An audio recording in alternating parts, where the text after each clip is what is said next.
నమస్తే welcome to news 360 special drive నేను విజయ్ శంకర్ ప్రభుత్వం చెప్పిందే వేదమా కారణం సాకుగా చూపి రాష్ట్ర అసెట్ ను మార్చేయవచ్చా అంతా నేనే అన్నట్లుగా పాలన సాగించడం కరెక్టేనా తప్పు చేసింది ఎవరు ఏకపక్షంలో కేసులు పెట్టడంలో మతలబులేంటి రాజధానిలో భద్రత తీసుకునేంత ఫోర్స్ కూడా లేదా కల్పితం కాదని తెలిసినా స్క్రీన్ మీద కోపతాపాలు ఎందుకు జరుగుతున్న పరిణామాలు దేనికి సంకేతం అధికారంలో ఉంటే వంగి వంగి సలాములు కొట్టాల్సిందేనా కక్షలు తప్పవా భారతీయ హిస్టరీలో చరిత్ర సృష్టించిన ఆనందాలను తొక్కేయడం బాధ అనిపించలేదా ఎందుకీ హైరానా ఓ చిన్న పొరపాటుకు జీవితంలో ఊహించని శిక్ష అనుభవించాల్సిందేనా ముఖ్యమంత్రి పీఠం ఎక్కితే ఏదైనా చేయొచ్చన్న సంకేతాలు అందిస్తున్న తెలంగాణ పాలిటిక్స్ పై న్యూస్ 360 అందిస్తున్న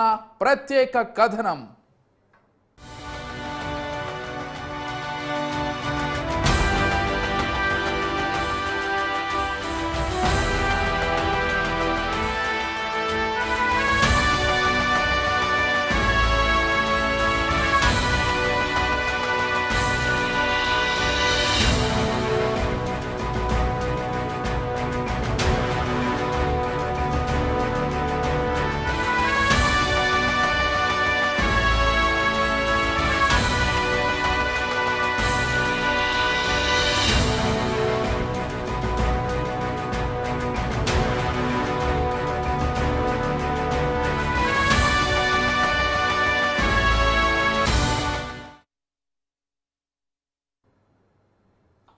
పుష్ప 2 రిలీజ్ సందర్భంగా సంధ్యా థియేటర్ వద్ద జరిగిన తొక్కిసలాటలో ఓ మహిళ చనిపోవడం మరో బాలుడు ప్రాణాలతో కొట్టుమిట్టాడుతున్న ఘటన తెలంగాణలో హాట్ టాపిక్ గా మారింది అల్లు అర్జున్ ను టార్గెట్ చేస్తూ కేసు పెట్టడం బెయిల్ పై ఆయన బయటకు రావడం అన్నీ చకచకా జరిగిపోయాయి మేము ముందే చెప్పాం అయినా కూడా సినీ హీరో థియేటర్ వద్దకు రావడంతోనే ఇదంతా జరిగిందని పోలీసుల వైపు నుంచి వాదిస్తున్నారు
పుష్ప 2 ఘటన కాస్త రాజకీయ రంగు పులుముకుంది మహిళ మృతి చెందిన అంశంపై ప్రతిపక్ష పార్టీలు కాంగ్రెస్ ప్రభుత్వాన్ని ఏకిపారేస్తున్నాయి సీఎం రేవంత్ రెడ్డిపై అసభ్యకర పోస్టులతో కాంగ్రెస్ ప్రభుత్వాన్ని బాగానే రెచ్చగొట్టారు దీంతో ప్రభుత్వం కన్నెర్ర చేస్తూ పూర్తిగా ఘటనకు అల్లు అర్జున్ కారణమంటూ ముఖ్యమంత్రి రేవంత్ ఏకంగా అసెంబ్లీలో సుదీర్ఘ ఉపన్యాసం ద్వారా చెప్పుకొచ్చారు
థియేటర్కి వెళ్ళి లోపలికి వెళ్ళి చూసినాక పోలీసులు ఈ మొత్తం క్రౌడ్ని ఈ మొత్తం అక్కడ ఉన్న జమైన జనాలను అందరిని కూడా తీస్తే ఒక తల్లి కొడుకు అక్కడ శవాలుగా పడి ఉన్నారు. ఆ తల్లి అంత తొక్కిసలాటలు కూడా నేను ఆ వీడియో చూసిన ఆ తల్లి లోపలికి వచ్చినప్పుడు కొడుకు చేయి పట్టుకొని ఎంత జాగ్రత్తగా కొడుకుని తీసుకొని వస్తుందో ఆ తల్లి ప్రేమ ఎట్లుంటుందో అక్కడ నాకు చూసి నాకు అర్థమైంది. ఆ శవాలుగా మారిన తల్లి కొడుకు చేయి ఇడవలే అధ్యక్ష, అట్లే చేయి బిగ్గర పట్టుకొని పోలీసు వెళ్ళి చూస్తే ఆ తల్లి ఆ పిల్లగాడు ఆ తల్లి ఆ చెయ్యి వదలకుంటే కన్నబిడ్డను పట్టుకుని తల్లి చచ్చిపోయింది అధ్యక్ష. అట్లాంటి సిచ్యువేషన్లో పోలీసులు తల్లిని కొడుకుని హాస్పిటల్కి అక్కడ ఫస్ట్ ఎయిడ్ ట్రీట్మెంట్ చేసిండ్రు. పోలీసులు ఏం డాక్టర్లు కాదు, హుటేనా తరలించిండ్రు. హాస్పిటల్కి వెళ్ళిన తర్వాత తల్లి చచ్చిపోయింది, పిల్లోడు కోమాలు ఉండు. ఆల్మోస్ట్ పోలీసులు పిల్లవాడు కూడా చచ్చిపోయింది అనుకున్నారు. బ్రెయిన్ డెడ్ అయింది, ఆక్సిజన్ అందక ఆ అబ్బాయికి. సో ఆ సిచ్యువేషన్లో వెనక్కి పోలీసులు వచ్చి హీరో గారికి విషయాన్ని తెలియజేసి హీరో గారు వెళ్ళిపోతే హీరో ఎందుకు వెళ్ళిపోవాలనుకుంటారు పోలీసులు అంటే ఇంకా వేలాది మంది అభిమానులు అక్కడనే ఉన్నారు. హీరో గారు థియేటర్లో కూర్చొని ఉండడం వల్ల సినీ ప్రముఖులు ఉండడం వల్ల ఈ బయట జమైన వేలాది మంది అభిమానులు అక్కడ నుంచి పోకుండా అక్కడనే ఉండడం వల్ల థియేటర్ లోపల కూడా బాల్కనీలో టాప్ బాల్కనీలో హీరో కూర్చుంటే కింద నేల కింది నుంచి పై వరకు వెనక్కి తొక్కుకుంటా పైకెక్కి హీరో చేతులు కలపాలని కోతులు ఎగబడ్డట్టు కోట మీదకి కోతులు ఎగబడ్డట్టు ఉల్టా పైకి తొక్కిసలాట జరిగింది అధ్యక్ష. థియేటర్ వాళ్ళు పోలీసులను హీరో దగ్గరికి వెళ్ళి చెప్పడానికి కూడా అనుమతి ఇవ్వకుండా థియేటర్ వాళ్ళు పోలీసులను బ్లాక్ చేశారు అధ్యక్ష. ఎప్పుడైతే హాస్పిటల్లో తల్లి చచ్చిపోయిన పిల్లగాడు కూడా ఆల్మోస్ట్ చావు నోట్లో ఉన్నాడు అని తెలిసి పోలీసులు వచ్చి ఏసీపీ వెళ్ళి చెప్పడానికి పోతే థియేటర్ సిబ్బంది లేదు హీరో దగ్గరికి వెళ్ళడానికే వీళ్ళేదని చాలాసేపు పోలీసులను కూడా హీరో దగ్గరికి పోనీయలేదు అధ్యక్ష, వాళ్ళ ప్రైవేట్ వీళ్ళు. చివరికి ఏసీపీ కోపం వచ్చేసి మిమ్మల్ని అందరిని తీసి లోపల వేయాల్సి వస్తుందని చెప్పిపోయి హీరోకు ఏసీపీ క్లియర్గా ఇద్దరు చనిపోయినరు, మీరు ఇక్కడ కూర్చుంటే థియేటర్లోనగా థియేటర్ బయట ఉన్న వేలాది మంది ఈ సినీ అభిమానులను మేము కంట్రోల్ చేయలేకపోతున్నాం, ల్యాండ్ ఆర్డరు శాంతి భద్రతలు చేయి దాటిపోయినాయి, మేము లాఠీ చార్జ్ చేయాల్సిన పరిస్థితి ఉంది, మీరు దయచేసి వెళ్ళిపోండి, వచ్చిండ్రు చూసిండ్రు కదా వెళ్ళిపోండి అంటే లేదు నేను సినిమా అయిపోయే వరకు ఇట్లే కూర్చుంటానని పోలీసులతో చెప్పిండని సిటీ కమిషనర్ నాకు చెప్పడం జరిగింది అధ్యక్ష. అదేవిధంగా ఇంకా కంట్రోల్ కాకపోవడంతో అప్పుడు డీసీపీ పై అధికార రంగంలో దిగి వాళ్ళ అందరినీ లోపల వాళ్ళ ఎంబడున్న అడ్డుకుంటున్న వాళ్ళను పోలీసులతో జరిపించి చక్కగా డీసీపీ పోయి హీరో గారికి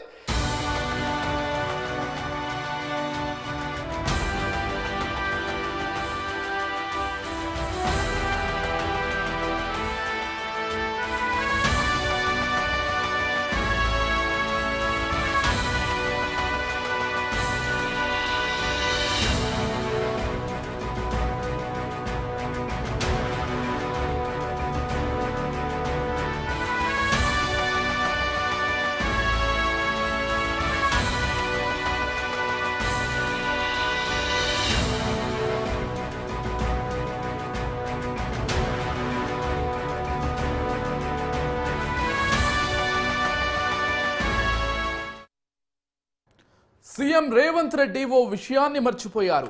తాను విపక్షంలో ఉన్న సమయంలో జోడో యాత్ర పేరుతో కాంగ్రెస్ అగ్రనేత రాహుల్ గాంధీ తెలంగాణలో పాదయాత్ర చేశారు. ప్రత్యేకించి హైదరాబాద్ మీదుగా రాహుల్ యాత్ర సాగే సమయంలో బీఆర్ఎస్ అధికారంలో ఉంది. చక్కని పోలీసింగ్ వ్యవస్థతో రాహుల్ పాదయాత్రలో ఎలాంటి ఇబ్బందులు లేకుండా కంటిన్యూ చేసేలా నిర్ణయం తీసుకోవడాన్ని అప్పుడు ప్రజలు హర్షించారు. కానీ ఐకాన్ స్టార్ గా గుర్తింపు పొందిన నేషనల్ స్టార్ అల్లు అర్జున్ సంధ్యా థియేటర్ వద్దకు వస్తున్న సమయంలో భద్రత ఇవ్వలేమంటూ పోలీసులు చేతులు ఎత్తేయడాన్ని సీఎం రేవంత్ రెడ్డి మర్చిపోయారు. భాగ్యనగరంలో ఓ సినీ హీరో థియేటర్కు వస్తుంటే రక్షణ కల్పించలేని కాంగ్రెస్ ప్రభుత్వం చేష్టలుడిగిన చర్యలను ప్రజలు ఔరా అనుకుంటుంటూ నోటి మీద వేళ్ళేసుకుంటున్నారు.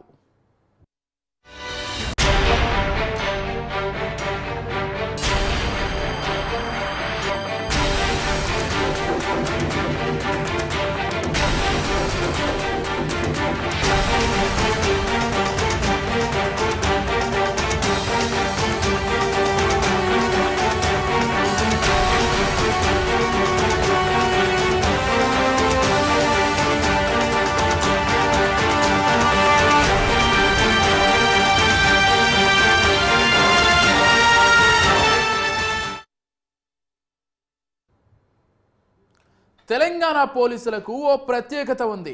రోప్ పార్టీలతో ప్రజల్ని కట్టడి చేస్తూ ప్రముఖులు, రాజకీయ నేతలు, సెలబ్రిటీలకు రక్షణ కల్పించడంలో వారికి ఎక్సలెంట్ అని ఎన్నో సందర్భాల్లో ఆయా ప్రభుత్వాలు ఊదరగొట్టాయి. అయితే రేవంత్ సర్కార్ మాత్రం చిన్నపాటి థియేటర్కు ఓ స్టార్ హీరో వస్తుంటే పోలీసులు చేతులు ఎత్తేయడం వెనుక రాజకీయ పరిణామాలపై ప్రజల్లో చర్చగా మారింది. అనుకోని ఘటనలు జరిగితే అల్లు అర్జున్ను వాంటెడ్గా బుక్ చేసేందుకు పన్నాగం పన్నారా అన్న అనుమానాలను ప్రజలు వ్యక్తం చేస్తున్నారు.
వాస్తవానికి సీఎం రేవంత్ పగ అల్లు అర్జున్ పైన కాదు, తెలంగాణ సినిమా ఇండస్ట్రీ పైనే అని ప్రస్తుతం జరిగిన ఘటనలతో తెలుస్తుంది.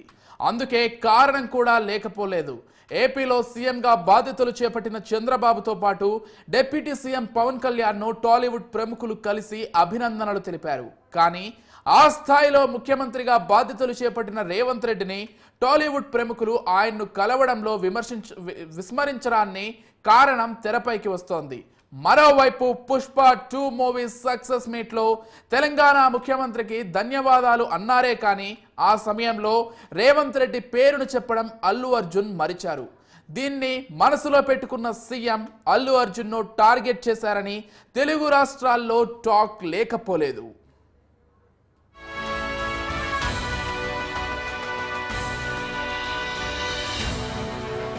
ఇలాంటి ఒకటి జరిగినప్పుడు ఏదో మీడియా కోసం ఇంకోళ్ళ కోసం నేను సుకుమార్ గారు చాలాసార్లు మాట్లాడుకున్నాం. డార్లింగ్ మనం ఏం చేయొచ్చు, నేను ఒక మంచి అమౌంట్, పెద్ద అమౌంట్, నువ్వు ఒక అమౌంట్, మైత్రి నుంచి ఒక అమౌంట్ తీసుకుని మనం ఒక ఫిక్స్డ్ డిపాజిట్ ఆ అబ్బాయికి ప్లాన్ చేద్దాం.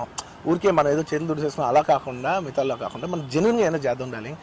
ఆ అబ్బాయికి ఏదో ఫిజియోథెరపిస్ట్ పెట్టిద్దాం, ఇలా చేద్దాం అలా చేద్దాం, ఎన్నో విషయాలు మాట్లాడుకున్నాం. అంత మాట్లాడుకున్న తర్వాత నేను కేరింగ్గా లేను సార్. ఎలా ఉంటాను sir? I have the same age kid. నా కిడ్కి ఎలా అయిందంటే నేను అలాగే ఫీల్ అవుతాను కదా. I not a father? నాకు ఉండదా? ఇన్ని క్యారెక్టర్ ఇంత అసాసినేట్ చేసినప్పుడు ఇట్స్ పబ్లిక్లీ హ్యూమిలియేటింగ్. యాక్సిడెంట్ అవ్వలేదు అండ్ నేనేదో ఇర్రెస్పాన్సిబుల్గా థియేటర్కి వెళ్ళిపోయాను, పర్మిషన్ లేకుండా వెళ్ళిపోయాను అనేది అబ్సల్యూట్లీ ఫాల్స్ ఇన్ఫర్మేషన్. అలాంటిది ఏమీ లేదు. థియేటర్ వాళ్ళు పర్మిషన్ సార్ట్అవుట్ చేసుకున్నారని చెప్పి మేము అక్కడికి వెళ్ళాం. అక్కడికి వెళ్తే పోలీసులే క్లియర్ చేస్తున్నారు అక్కడ. So it is understood that everything is sorted. నేను వాళ్ళ డైరెక్షన్లోనే వెళ్తున్నాను. అండ్ వాళ్ళు ఒకవేళ నిజంగా పర్మిషన్ లేకపోయి ఉంటే చాలాసార్లు వాళ్ళు చెప్తారు సార్ మీ పర్మిషన్ లేదంటే మేము రెండట్టు వెళ్ళిపోతాం. వాళ్ళే క్లియర్ చేసి ముందుకు రమ్మంటూ ఉంటే పర్మిషన్ ఉందనుకునే కదా మేము ముందుకు వెళ్తూ ఉంటాం in that flow of things. So నేను ఆ మైండ్ స్పేస్లోనే ఉన్నాను. And what I wanted to say is that there's a misinterpretation అనుకోండి, మిస్ఇన్ఫర్మేషన్ అనుకోండి, ఫాల్స్ ఇన్ఫర్మేషన్ అనుకోండి, ఏమనుకోండి. It is no road show, it is no procession. Just థియేటర్కి వెళ్తుంటే జనాలు ఎక్కువ బయటకు వస్తే జస్ట్ అలా వేవ్ చేసి మళ్ళీ లోపలికి వెళ్ళిపోయి మళ్ళీ థియేటర్ లోపలికి వెళ్ళిపోయాం. అండ్ థియేటర్ లోపల మీ సినిమా చూసిన కొంచెం సేపటికి సార్ నా వర్క్ అసలు ఏ పోలీసు కానీ ఎవ్వరూ నాకు వర్క్ అసలు నన్ను కలవలేదు, నాతో ఏం చెప్పలేదు. నాకు చెప్పిందల్లా అది పైగా మా మేనేజ్మెంట్ సైడ్ నుంచి వాళ్ళు మా వాళ్ళు వచ్చి చెప్పింది ఏంటంటే సార్ బయట ఓవర్ క్రౌడ్ అవుతుంది, మీరు దయచేసి వెళ్ళిపోండి అని చెప్పారు. వాళ్ళ పోలీసు వాళ్ళందరూ బయట చాలా మందికి ప్రాబ్లం అవుతుంది సార్, ఓవర్ క్రౌడ్ అవుతుంది, మీరు వెళ్ళిపోండి అంటే నేను వెళ్ళిపోయా. సినిమా స్టార్ట్ అయిన కొంచెంసేపు నేను వెళ్ళిపోయా. నేను మా వైఫ్ అందరూ మేము బయటకు వచ్చాము అంతే. నాకు అసలు ఆ తర్వాత నెక్స్ట్ డే నాకు తెలిసింది ఒక లేడీ ఇలా ఉందంట, కళ్ళు తిరిగి పడిపోయిందంట, ఆ తర్వాత ఆవిడ పాపం చనిపోయిందంట, ఇలా ఒక కిడ్ ఉన్నాడు అంటే నేను షాక్లో గురయ్యా. అంటే నాకు తెలియదు అసలు నెక్స్ట్ డే వరకు నాకు అసలు తెలీదు. I had no idea. ఎందుకంటే నేను నా పిల్లోనే పక్కన పెట్టుకున్నా, నా వైఫ్, నా కొడుకు, నా కూతురు థియేటర్లోనే ఉన్నారు. నాకు తెలియదు. నిజంగా అలా జరుగుండి ఉంటే, నాకు తెలిసి ఉంటే నేను వాళ్ళు తీసుకుని వెళ్ళిపోతాను కదా, మినిమం కదా. ఎవరైనా వాళ్ళ పిల్లలు వాళ్ళు తీసుకుని వెళ్ళిపోతారు కదా. నాకు తెలియని కూడా తెలియదు. సరే పిల్లలు వాళ్ళు చూసుకుంటారు, మనం వెళ్ళిపోతే క్రౌడ్ క్లియర్ అయిపోతే, ప్రాబ్లమ్ సాల్వ్ అయిపోతే నేను వదిలేసి వెళ్ళిపోయా. అలాంటిది నాకు తెలిసి కూడా నేను సినిమా చూస్తూ ఉన్నాను, ఇలాంటి ఫాల్స్ అలిగేషన్స్ వస్తే చాలా బాధ వేస్తుంది. పిల్లలు ఉన్నారు సార్, పిల్లలు వదిలేసి వెళ్ళిపోతాను నేను. నాకు నా పిల్లలు అంటే ఎంత ఇష్టం తెలుసు. ఎవరైనా ఉంటారు కదా, తీసుకుని వెళ్ళిపోతారు కదా. అలాంటి నాకు క్లూ కూడా లేదు. నేను ఇంటికి వెళ్ళిపోయిన తర్వాత విలువైన ప్రాణాలను ఎవ్వరూ తిరిగి తీసుకురాలేరు. కానీ కారణం ఏదైనా కావచ్చు, రక్షణ కల్పించడం పోలీసుల విధి. తప్పు జరిగితే అల్లు అర్జున్ థియేటర్ వద్దకు రాకుండానే చర్యలు తీసుకుని ఉండాలి. అలాంటి చర్యలేమీ పోలీసులు పాటించలేదు. ఆయన కుటుంబం ఇంటి నుంచి బయలుదేరిన వెంటనే కట్టడి చేసేలా పోలీసుల ఎలాంటి ప్రయత్నము చేయలేకపోయారు. అల్లు అర్జున్ థియేటర్కు రావడం రహస్యంగా ఏం జరగలేదు. పోలీసులకు ముందస్తుగా సమాచారం కూడా ఇచ్చారు. ఒక సెలబ్రిటీగా పోలీసు అనుమతి అంశాలు సినీ నటులకు పెద్దగా తెలియవు. అంటే ఎవరో చేసిన తప్పుకు అల్లు అర్జున్ని బుక్ చేశారని అభిమానులు, ప్రజలు వాపోతున్నారు.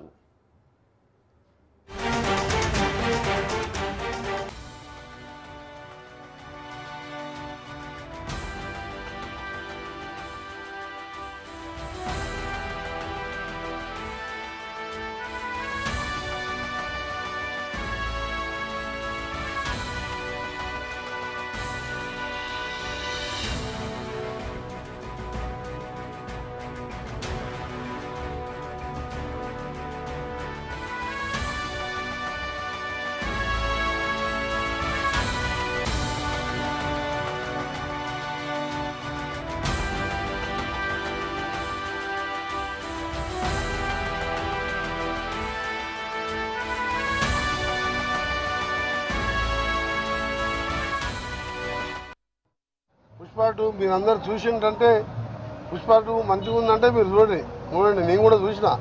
కానీ నేను మనకి తెలుగు సినిమాలు ఎక్సెప్ట్ హిస్టరీ సినిమాలు, దేవుళ్ళ సినిమాలు, రాజుల సినిమాలు, తెలంగాణ సినిమాలు తప్ప తెలుగు సినిమాలు చూడదలుచుకోలేదు. ఎందుకంటే 3.5 గంటలు చాలా పనులు చేసుకుని 10 ఊళ్ళకి వేయించేవాడు నేను. ఆ సినిమా చూసిన తర్వాత మన యువకులు కూడా ఖరాబ్ అయిపోతారు సమాజంలో. తెలంగాణలో నో బెనిఫిట్ షోస్.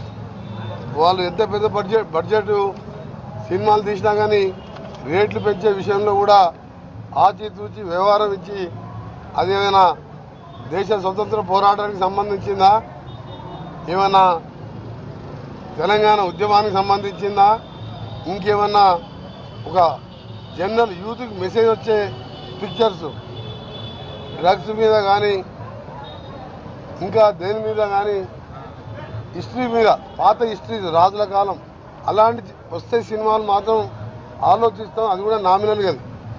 అందులో మాత్రం బెనిఫిట్ షో అసలే ఇచ్చేయలేదు.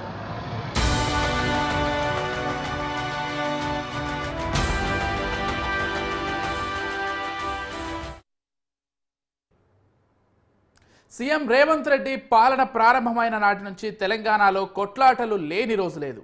ప్రభుత్వంపై దుమ్మెత్తి పోస్తూనే ఉన్నారు. ప్రధానంగా 6 గ్యారెంటీల అంశం రేవంత్ సర్కార్కు అలవి కాని అంశంగా మారింది. పుండు మీద పుట్రల, హైడ్రా, మూసి సుందరీకరణపై తీసుకున్న నిర్ణయాలు కాంగ్రెస్ ప్రభుత్వానికి ఇరకాటంగా మారాయి.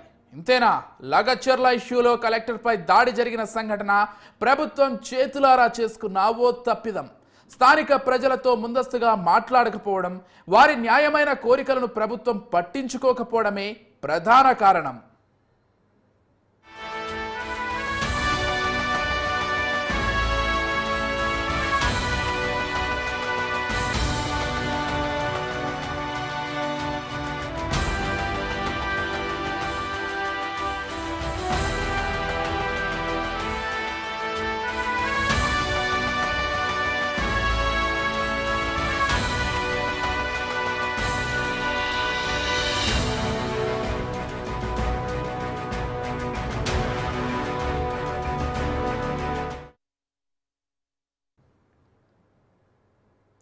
దేశ చరిత్రలో ఎన్నడూ లేని విధంగా గత 10 నెలల కాలంలో తెలంగాణలోని గురుకుల పాఠశాల విద్యార్థులు 50 మంది వరకు చనిపోయారని ప్రతిపక్షాలు కోడైకూస్తున్నాయి. గురుకులాల్లో సరైన వస్తువులు లేకపోవడం, ఆ దిశగా సీఎం రేవంత్ రెడ్డి అడుగులు వేయకపోవడాన్ని తప్పుబడుతున్నారు. అంటే రాష్ట్రంలో నిత్యం ఏదో ఒక చోట సమస్య ఉండాల్సిందే. విలువైన ప్రాణాలు గాల్లో కలిసిపోవాల్సిందే. ఓ సర్పంచ్ మరణం విషయంలో రేవంత్ కుటుంబ వ్యక్తుల ప్రమేయం ఉందని సూసైడ్ నోటున్నా ఇప్పటి వరకు రేవంత్ సోదరుడిపై ఎలాంటి కేసు నమోదు కాకపోవడం అధికారమా మజాకానా అని ప్రతిపక్షాలు అనుకునేలా తయారైంది. మరోవైపు బీఆర్ఎస్ ప్రభుత్వంలో రైతుకు వెన్నెముకగా ఉన్న రైతు బంధు పథకానికి రేవంత్ సర్కార్ తూట్లు పెట్టింది. రైతు భరోసాపై చేతులు ఎత్తేయడంపై మాజీ మంత్రి హరీష్ రావు తీవ్ర ఆగ్రహం వ్యక్తం చేశారు. అబద్ధాలు చెప్పడంలో సీఎం రేవంత్ రెడ్డికి గిన్నిస్ బుక్ లో ఎక్కుతారని ఆయన ఎద్దేవా చేశారు. పూర్తి స్థాయిలో రుణమాఫీ చేయడంలో సీఎం రేవంత్ విఫలం చెందాడని బీఆర్ఎస్ నేతలు కాంగ్రెస్ తీరును తప్పుపడుతున్నాయి. యాక్టరు సినిమా యాక్టరు ఈయన పేరు మర్చిపోయాడు. ఆయన చెప్పేటప్పుడు పేరు మర్చిపోయాడు. తెలంగాణ సీఎం అని చెప్పి అటు చూసిండు. కొద్దిగా మనవానికి ఆయన ఎక్కడో తలిగింది. అయితే నేనేమంటున్నా, గింత అన్యాయం అని పేరు మర్చిపోతే జైలు పెడతావు. ఇక గట్ల తయారైండు మన చిట్టినాయుడు.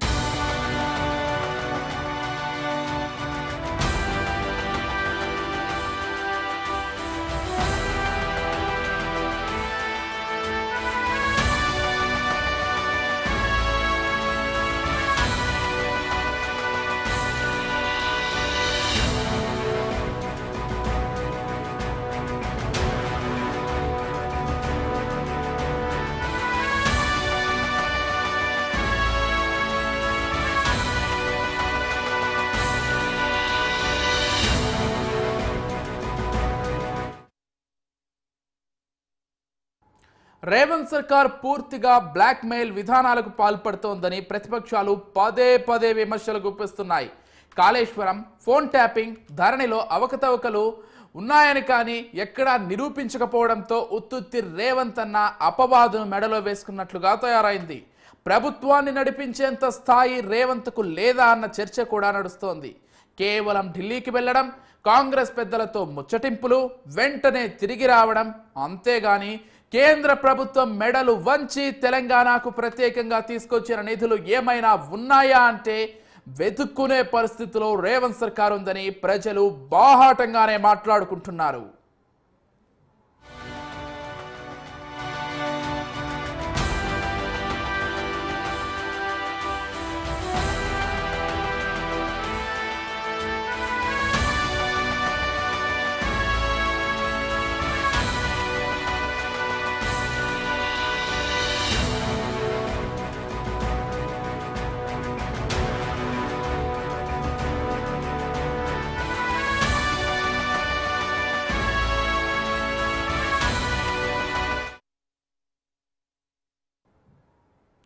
ఇన్ని సమస్యలు తెలంగాణ అభివృద్ధికి ఆటంకాలుగా మారితే కేవలం ఈగో నేపథ్యంలో టాలీవుడ్ పై కక్ష కట్టిన రేవంత్ సర్కార్ బెనిఫిట్ షోలు, టికెట్ల పెంపు చేయమంటూ ప్రకటనలు చేయడంపై కూడా ప్రజలు నవ్వుకుంటున్నారు. పెంచిన రేట్లతో పాటు జీఎస్టీ పేరుతో రాష్ట్ర ఖజానాకు ఆదాయంగా వచ్చిందని కాంగ్రెస్ సర్కార్ మర్చిపోయింది. జరిగిన ఘటన పునరావృతం కాకుండా తీసుకోవాల్సిన జాగ్రత్తలు పక్కన పెట్టి ఏకంగా ఖజానాకు ఆదాయ వనరుగా మారిన చిత్ర పరిశ్రమను ఇబ్బంది పెట్టడం, ఏనుగు తననెత్తిన తానే మట్టి వేసుకుంటున్నట్లుగా మారడాన్ని ప్రజలు నిశ్చితంగా గమనిస్తున్నారు. ఇది వాటి special drive. Keep watching News 360.